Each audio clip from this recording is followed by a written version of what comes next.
Coming up on a brand new edition of NWBA Wonder Room, the last second preparations before the start of the season. All eyes are on the gouging fire suspect test with the world's bulkiest setup sweeper be condemned to Ubers. Last season, only 2 GMs picked the same mon in the first round of the draft. Will we see a similar outcome or would chaos ensue? A bunch of crazy offenses and an unprecedented strategy behind anyone's expectations. Who's cooking up what in the draft kitchen? Drafts, logos, and league rivals, all of that coming up on a brand new episode of Wonder Room. What you picking that mon for, Zach? That's not even an N you pick, that's an F you pick. I'm pressure right now. Fuck it. He was such a fraud. Turn that shit the fuck off. A lot of y'all don't deserve jobs, you deserve death. You niggas use this?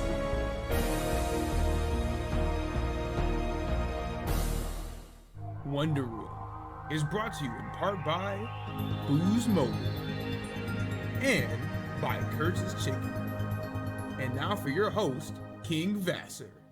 Hello everybody, welcome to NWBA Wonder Room. The season is just about ready to get underway. Logos have been finished, coaches have been signed, teams have been drafted. And so this week's episode is going to cover everything you need to know for Season 6 of the NWBA. But first, some important news coming from the OU Council. Last we checked, gouging fire was being suspect tested, and it did not meet the voting requirements to get banned, meaning that it will remain legal in OU, which means it will be legal for Season 6 of the NWBA. Talked about it last week, one of the scariest setup sweepers in the game. So that is an absolutely monumental bombshell being dropped for this season's draft. And that is where we're going to head first. Last season, only one mon was selected by multiple factions in the first round, that being Iron Valiant. A completely different story this time around. Gouging Fire, Kiram, Yaxa Speed, and Roaring Moon all received multiple selections in the first round of the Season 6 draft. Roaring Moon being selected by Wheezy and Z, Yaxa Speed being selected by King and Luna, Kiram being selected by Keg and Nico, and Gouging Fire receiving 3 different selections between Galarian Blade, CJ, and Jade. So a completely different story from how it went last season, just complete chaos in this season's round 1.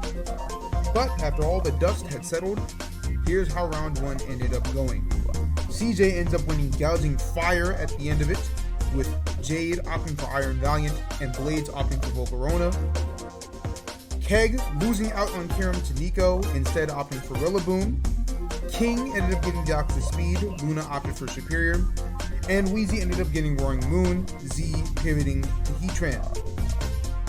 Ball Heat went for Samurott H, Critical ended up with Torkoal, Cyclone went for Garganacl, Flare landed Golden Go, Gear picked up King Gambit, Audi opted for Darkrai, and Zach ended up with Zamazenta H.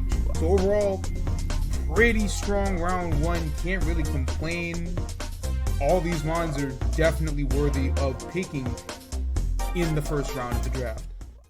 Now, of course, we just don't really have the time to cover every draft pick in every round of the draft in detail, right? 12 rounds, 16 teams, that's a lot of mons to cover. And truthfully, once you get past the first few rounds, it's more about teams trying to fill out their needs or just going for mons that they like the most rather than trying to go with the optimal selections. That being said, I will have to say that the teams this season as a whole are probably stronger than we've ever seen before, and we're really excited to show you what people have cooked up, as well as the logos that they have painstakingly crafted in this off time. So we're going to head to the trainer card showcase for this season. So first on the list is Ball Heat, GM of the Heart Home Heaters, being coached by Kobe as well. Ball Heat started off his draft with that Samurott H pick, and then Clodsire followed by Slidirge, which he opted to make it one of his 2 Terra Captains, being Terra Fire and Grass. Sandy Shocks from round 4. The mascot Infernape making it a Terra Captain as well, with Terra types in Fire and Dark. Enamorous T, Latias, and Chestnut in rounds 6, 7, and 8. And then rounding out his draft with Magnezone, Tentacool, Houndstone, and Arboliva. Spike really likes his team's defense and defensive synergy between Clodsire, Skeledirge, Magnezone, Tentacle, Chestnut. There's definitely really good defensive options on this team. So on the rest. Ultimately, he believes that this is a 3.5-star roster. Next up, another newcomer, Blades, GM of the Trivial Pursuit Live, coached by Aloe. Blades has a pretty interesting team that's kind of an amalgamation of CJ and Nico's teams from last season, with Volcarona and Raging Bolt as his top 2, Iron Crown in round 3 as a Terra Captain with types Steel and Fairy, Tornadus T in round 4, Iron Treads in round 5, Terra Captain Mew with Psychic and Poison as the types in round 6, Rugen 8 and 7, Bisharp, a mon that we did not see drafted last season, in round 8, and rounding it out with Indeedee Female, Comfey, Yuxi, and Serena. Spike thinks that the speed tiers are really good and that the hazard control on this team is its strength, both in its setters and its removal. He is worried about the defensive synergy and overall defense on this team. There aren't really many, if any, true walls, but overall he does like the team and gives it a 4-star rating. Following that, we have CJ, GM of the Kitakami Wonder Zones.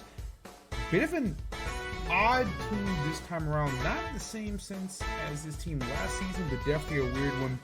Won the Gouging Fire Sweepstakes in round 1, followed it up with Enamorous Eye. Round 3 picked up Arcanine H, maybe the Terra Captain with Terra types in Fire and Normal, so pretty much the exact same thing that got Arcanine H the MVP in the Sapphire League last season. Guja H in round 4, Team Moo in round 5, Volcanion in round 6, and extremely late Manaphy in round 7, which personally I still cannot believe went that late. Thank God, dude! I can't. Oh my fucking God! I can't believe. I actually cannot believe. Bastard Legion F in round 8, Quagsire in round 9, which he opted to make a Terra Captain with Ground and Fairy, and Noivern, Masquerading, and Floatzel rounding it out. Very odd team, type-wise, very unbalanced. Fire and water abound aplenty, but still a team that can get things done. Spike really likes the speed tiers, thinks that everything else is pretty solid. Overall gives his team 3.5 stars. Then we have what may be the wildest roster, not just this season, but in NWBA history. We have Critical leading the Fuchsia City Scythers, coached by Styles. Like I said, this is one of the craziest rosters we've ever seen. Top 3 purple walking wake Teleport. Teleport in particular really just completely shaking the draft room when it happened. Teleport. Wait, what? Oh my God, he's running both! These niggas said it couldn't be done. No. I'm giving him He said that, it couldn't be done. Oh, nigga said it couldn't be done. All right, I dropped the schedule on Sunday. You see, you play Critical on that night, right? You wake up at a cold sweat, 3 a.m. on Tuesday, talking about some. Oh yeah, I'll just ban rain.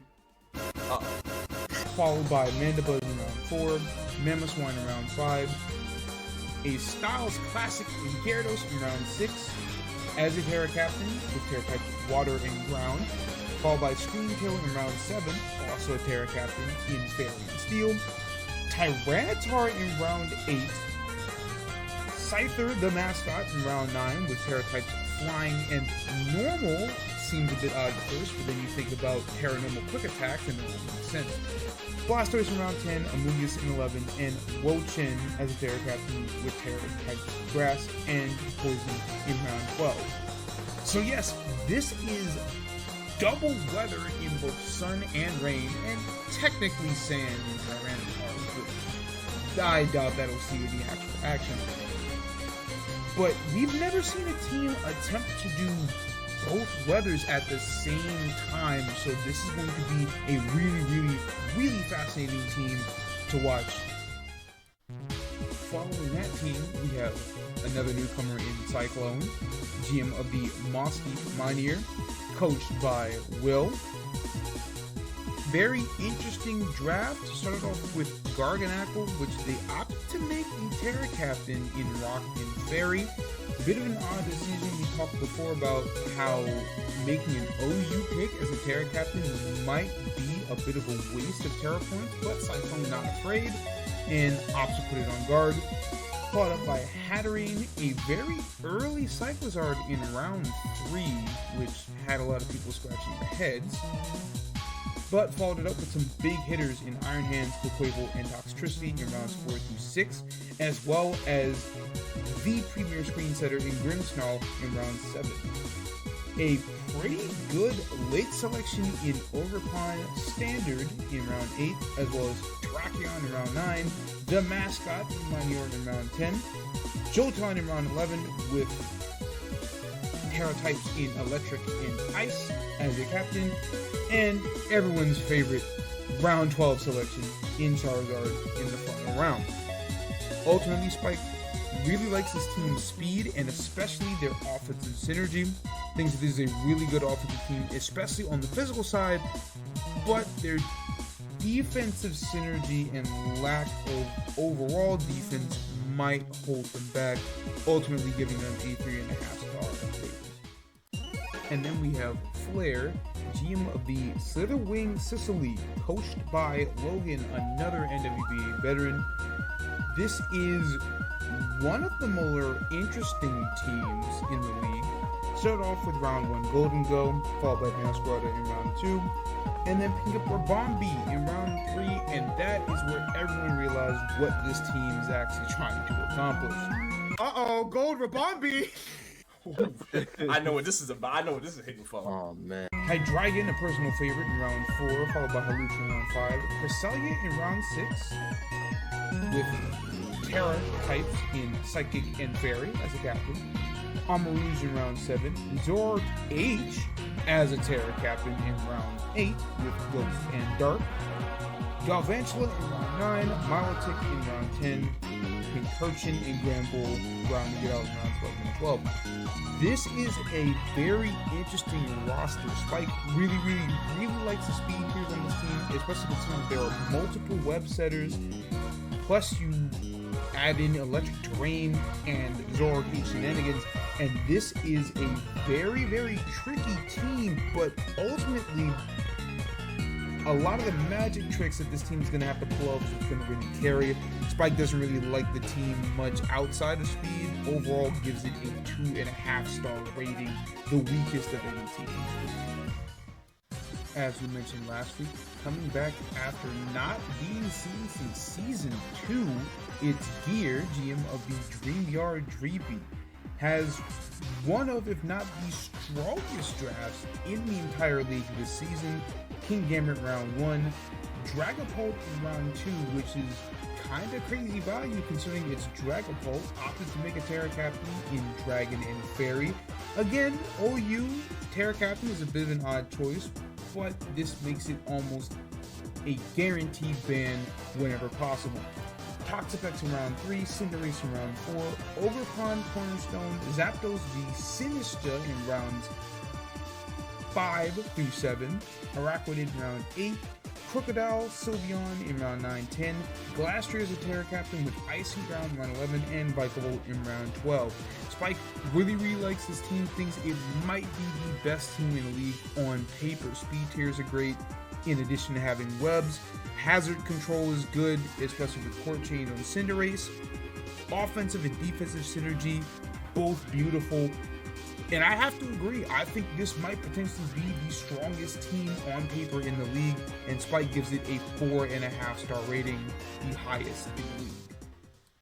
Following up with that, we have Jade, GM of the Blackthorn Razorfangs, coached by Muffin, the Season 5 Sapphire League champion, and funnily enough, the person that Jade aspired to take out of the league in their quote. Another really strong team. Iron Valiant, Ogerpon, Wellspring, Metagross, Zapdos, Iron Moth is a fantastic first 5. Conkeldurr in round 6 as Terra Captain with Terra types inside and Dark. Slowbro in round 7, Incineroar in round 8 with Terra types Dark and Fairy as a captain. A very late Blaziken in round 9, expertly played. Fortress in round 10, Lycanroc regular in round 11 with various Terra types, and Electros in round 12 as a captain with Electric and Steel Terra types. Great speed tiers, very, very, very good offensive synergy that might be this team's best attribute, truthfully, and pretty solid in hazard control and defensive synergy. Ultimately gets a 4-star rating from Spike. Returning from Season 5, the dynamic duo of Keg, GM of the Kasparov Cyndaquils, and his coach in Tux. At first glance, you would not be blamed if you thought this was a Generation 8 draft, but make no mistake, this team can definitely put in some work in Generation 9. Rillaboom, Weavile, Clefable, Excadrill, a very strong first 4-round core. Gengar in round 5 as a Terra Captain with Ghost and Fighting. Rotom Wash in round 6. Entei and Lycanroc Dusk in round 7 and 8. Bringing back his lone all-star from last season, Goodra in round 9 with the exact same Terra types in Dragon and Fairy. The ultimate wildcard in Ditto in round 10. Shaman in round 11 also has a Terra Captain with Grass and Steel. And with round 12, a very, very, very late Haxorus ensuring that the Generation 8 GOAT of the NWBA ensures another drafted spot. Speed tiers are really, really good at this team. Very good offensive synergy. Pretty solid in hazard and defense. Spike really, really likes this team. Gives it a 4-star rating, and I would have to agree, despite the lack of new mods. And now for one of my personal favorite players, the Season 3 NWBA champion, King, GM of the Snowball City Savants, running back the team that won the chip in Season 3. His draft is insane offensively. Deoxys Speed, Great Tusk, Iron Boulder, Azumarill, absolutely nuts for the first 4 rounds. And then in rounds 5 and 6, the 2 leading point scorers in the Ruby League last season, his signature Regidrago as a Terra Captain, the same thing that Zebby ran last season, Dragon and Steel, and Cleavor. Let me get Regidrago and Cleavor. There it is. There it fucking is. He probably got the best two. In round 7, picks up Hydrapple, Rhyperior in round 8 as a Terra Captain, in round an Electric type, Chandelure in round 9, Porygon 2 in round 10 with Normal and Fairy as Terra types as a captain, Alomomola in round 11, very late, and then Leavanny in round 12 with the Terra types of Bug and Dark as a captain. Not really sure what he's playing with the Leavanny, but we are talking about one of the most insane builders in league history, so I'm sure he's cooking up something crazy. Like I said, offensively, this team is nuts. Hazards are very, very well established. Good speed tiers as well.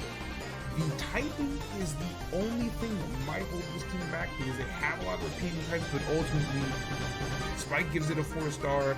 I see no reason to disagree with that, and I think this is going to be one of the more exciting teams to watch in the upcoming season. On to another newcomer, we have Lunadachi, GM of the Snowpoint Ceaseless Edgers. Unfortunately, was not able to land the mascot, Golden Ghoul, or a web setter, but there's still a lot to like about this roster.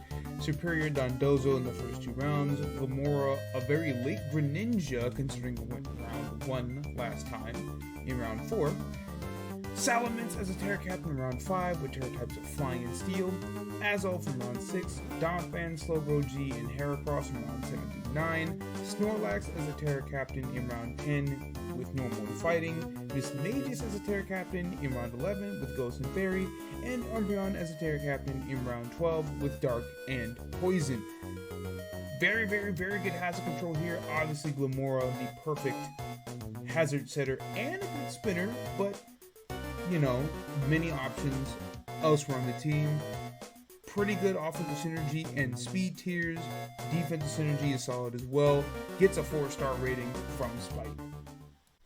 Next up, we have Nico, GM of Kiram's Legacy, flying solo this time around, no coach. Has arguably the strongest offensive team in the league. Kiram in round 1, Lando T in round 2, Jirachi in round 3, Keldeo in round 4. It's absolutely crazy. Supplements that with Hippowdon in round 5 and Suicune in round 6. Koopa Unbound in round 7 as a Terra Captain with Terra types in Dark and Fire. Thunderous Eye in round 8. Overpro in 9. Decidueye in 10 with Terra types in Ghost and Fairy. Lucario in round 11 with Terra types in Fighting and Normal, specifically to boost extreme speeds. And Bombardier, a mon that we did not see at all last season, in round 12 with Terra types in Dark and Steel as a captain. Like I said, I think this is arguably the strongest offensive team in the entire league. Having Kyurem by itself tends to do that, but there are just so many attackers on this team. Good defensive synergy as well, especially among their later tier and later round picks. Solid speed and hazard control, and ultimately you get yet another 4-star roster. Next up, we have another newcomer in Audi, GM of the Undella Chandelures, coached by none other than Dom, so go ahead and pencil in Audi to make the NWBA finals. You know how that goes. One of the more balanced teams in the league. Lands the Fallen Uber and Darkrai in round 1, Skarmory, Caesar, Garchomp in rounds 2 through 4, Deoxys D in 5, Thunderous T in round 6 as a Terra Captain with types in Electric and Ice, very similar to what Vasser ran to great success last season. Como in round 7, Gastro in round 8 with Water and Poison as Terra types as a captain, Necrozma in 9, a late Ceruledge in round 10, Whimsicott in round 11, and finally Glaceon in round 12 as a Terra captain with types in Ice and Fairy. Like I said, this is an extremely balanced team, very good offense, defense, and speed tiers. The only real true weakness on this team is their lack of hazard removal. But we saw last season that there were plenty of teams that didn't really have a way to deal with hazards, some none at all, and were able to be very successful. So I don't think that's really going to hold this team back. And again, with the greatest coach of all time leading the way, this is very much a sleeper team to go far in this league this season. Returning as the GM of the Turnback Renegades, it's Wheezy, coached by none other than Mikey, the Season 2 NWBA champion. And while Wheezy is not going to be able to get his run back against Muffin on the field, he does look like he's poised to make another run at the championship with this roster. Roaring Moon in the first round, Gliscor in round 2, Terra Captain Ursaluna with Normal and Ghost in round 3, Primarina, Weezing G, Slitherwing in 4, 5, 6, as well as Revavroom in round 7, Terra Captain Swampert in round 8 with Water, and Dragon might seem unconventional at first, but you gotta remember that Dragon is still a pretty good defensive typing. Moltres in round 9, Staple Weezymon in Raikou in round 10, Koopa in round 11, and Grafai in round 12. This is probably the best defensive team in the league, both in the defensive mons that he employs and also the typings of other mons in general. Offensively is really strong, physically especially with mons like Moon, Ursa, and Slitherwing. Solid speed, solid hazard, another 4-star roster from Spike, and I'd have to agree. Next up we have Zach, GM of the Loveridge Town Magmars. Probably the fastest roster in the league, at least as far as the top threats go.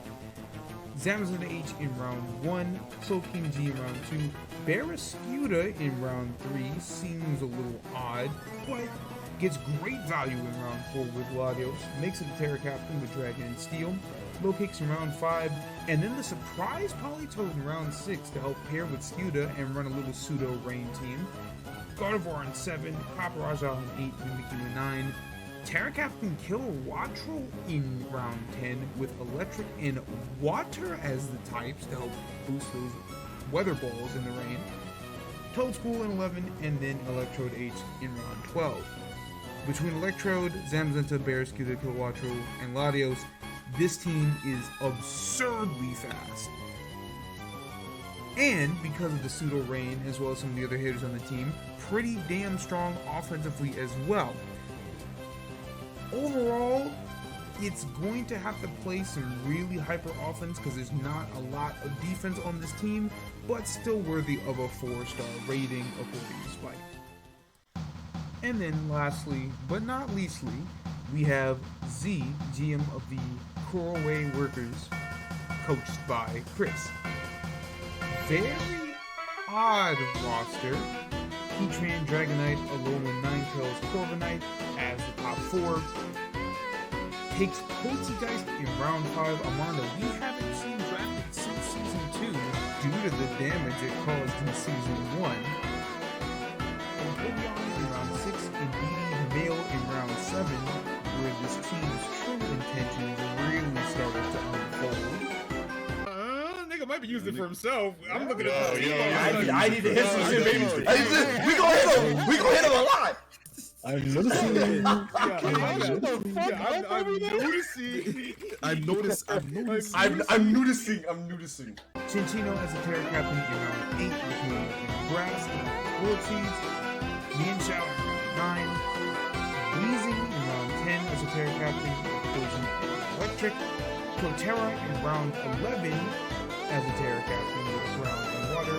And then Alolan Sandslash in the final round with Ice Angels as a Terra Captain. Overall, this team on paper seems pretty mediocre in everything. What's really going to make this team run is the combination of Alolan Ninetales Aurovale and Indeedee Mail's second Terrain.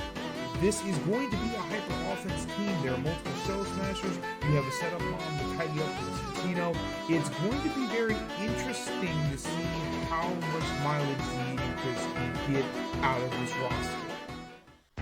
Now for a bit of a surprise, normally we don't do these until the regular season, but thanks to Spike's painstaking analysis on every team in the preseason, we have power rankings before the season starts. Now, it's important to note that because nobody's played a single set yet, you have to take these in particular with a grain of salt, and all these teams are pretty much on the same level. This is merely chalked up, just a little bit of a talking point before the season actually starts. So, we have Gear leading the way in first, Nico in second, Jade, Wheezy, and Audi rounding out the top 5, with Luna, King, and Keg rounding out the top half. Zach, Blades, Ballheat, and CJ go in places 9th through 12th, and Z, Cyclone, Critical, and Flare bringing up the rear. There you have it, everybody's lovely artistic skills being showcased alongside more important things like the teams are going to be rocking for Season 6, at least at the outset. It is important to note that free agency opened up this Sunday, so there's a decent chance that some of these teams have already made some changes, but it is important to showcase what teams open up with on draft night. The last thing we're going to cover this week is going to be the league structure. More specifically, what teams are going to be in which leagues. So which 8 are going to be in Ruby, which 8 are going to be in Sapphire, as well as what the schedule is going to look like for the first week of Season 6. So, over in Ruby League, you have Flare, Jade, Wheezy, Ballheat, CJ, Nico, Luna, and Blades all against each other. So, you have 4 NWBA originals in Logan, Muffin, Wheezy, and Kobe all meeting up, even though Wheezy is the only player. Which also means that the long-standing Wheezy-Muffin rivalry will continue for a 5th season in some capacity. They have been in the same league every single season that they've been in the NWBA. And even though Muffin's not playing, it can still technically continue from here. And with CJ, Nico, Luna, and Blades, you have Winthrop students and associates all going against each other. So that will make for some really interesting trash talk down the line. As for the Sapphire League, Critical, Audi, Keg, Z, Gear, King, Zach, and Cyclone make up the factions over there. So you have Audi, Keg, Z, and Zach, all well-known members of the Max Chord going up against each other, with Tux and Chris as coaches for some extra beef. And in Gear, King, Critical, and Cyclone, through their coaches Styles and Will, you've got some other NWBA veterans getting a chance to face off against each other once again. And lastly, we look ahead to the Week 1 schedule. It's going to be the same system as in Seasons 3 and 5, meaning that every faction is going to play 22 sets. First week is going to be just intra-league matchups and just 3 sets over the course of the week. So this is an opportunity for teams to get their feet wet, explore some new rivalries. You got Zach getting to run the max score gauntlet against Audi, Keg, and Z. You got CJ versus Blade. You got Gear versus King getting to renew their rivalry. And as you can see by the purple versus indicators, we do have Versus Seeker slated for tonight.